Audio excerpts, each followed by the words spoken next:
کبھی 10 منٹ عادت ہو جائے نا دعا مانگنے کی علیحدہ سے رات کو، حضور نے فرمایا جو فرض نماز کے بعد دعا مانگے اللہ اس کی قبول کر لیتا ہے۔ نبی پاک صلی اللہ تعالی علیہ وسلم نے فرمایا اللہ مسافر کی دعا قبول فرماتا ہے۔ حضور نے فرمایا اللہ مظلوم کی دعا قبول فرماتا ہے۔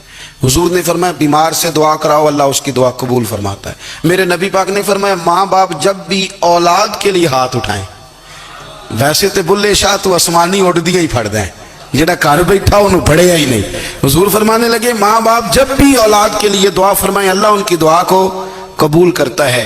آپ اپنا تعلق بنائیں، دعا کے ساتھ، عبادت کے ساتھ، مصلی کے ساتھ رشتہ بنائیں، استغفار پڑھیں۔ صلاح الدین ایوبی صلیبی جنگوں میں تھے، رات کو مسجد اقصی میں نماز پڑھی تو پریشان تھے۔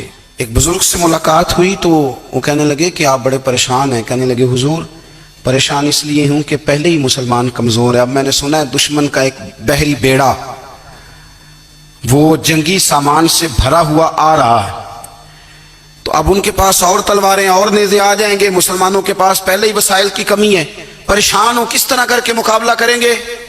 یہ بات کہتے ہی صلاح الدین ایوبی نے بزرگوں سے کہا حضور آپ بھی دعا کرنا، دعا کی بڑی طاقت ہے۔ میرے نبی پاک نے فرمایا دعا مومن کا ہتھیار ہے، دعا مومن کا، دعا مومن کا۔ حضور نے فرمایا تقدیر کو سوائے دعا کے کوئی چیز نہیں بدل سکتی، دعا مومن کا ہتھیار ہے، یہ کافر کے پاس کوئی نہیں، یہ ہتھیار ہے مومن کا۔ اللہ کرے آپ کو سمجھ آئے، پھر سنیں، کئی بار کہہ چکا ہوں یہ ہتھیار ہے۔ کافر کے مقابلے میں جو تیرے پاس سب سے بڑا ہتھیار ہے وہ دعا ہے۔ دعائیں کرانی چھوڑ دی، کرنی چھوڑ دی، لینی چھوڑ دی۔ حضرت سیدنا انس بن مالک رضی اللہ تعالیٰ عنہ فرمایا کرتے تھے میں نے وہ رنگ دیکھا ہے جب حضور دعا مانگتے تھے اور حضور کی مقدس آنکھوں میں آنسو بھی ساتھ ہی بہا کرتے تھے، میں نے وہ انداز دیکھا۔ تو صلاح الدین ایوبی بزرگ سے کہنے لگے آپ بھی دعا کیجیے، اور خود رونے لگے اور سر سجدے میں رکھ کے رونے لگے، اور عشاء سے لے کر فجر تک روئے، خوب روئے۔ صبح وہ بزرگ آئے تو صلاح الدین ایوبی کا خوبصورت اور ہنستا ہوا چہرہ دیکھا، کہنے لگے آپ بڑے خوش ہیں، رات تو میں نے بڑے روتے ہوئے دیکھا تھا۔ تو کہنے لگے حضور وہ جو بحری بیڑا آ رہا تھا نا وہ پانی میں ڈوب گیا ہے، اب وہ نہیں آ رہا، ابھی خبر آئی ہے تو میں بڑا خوش ہوں۔ بزرگ کہنے لگے اٹھ سینے سے لگ، اور سن ایک بات، وہ بحری بیڑا پانی میں نہیں ڈوبا، وہ تیرے آنسوؤں میں ڈوب گیا ہے۔ وہ جو تو رات رویا ہے نا رب کریم کی بارگاہ میں تو وہ ڈوب گیا ہے۔ بھائی اپنا مصلی کا، عبادت کا، وظائف کا، اللہ اللہ کا سلسلہ اس کو مضبوط کریں، اپنی دعاؤں کے تعلق کو مضبوط کریں۔ دعائیں بڑے انقلاب برپا کر دیتی ہیں۔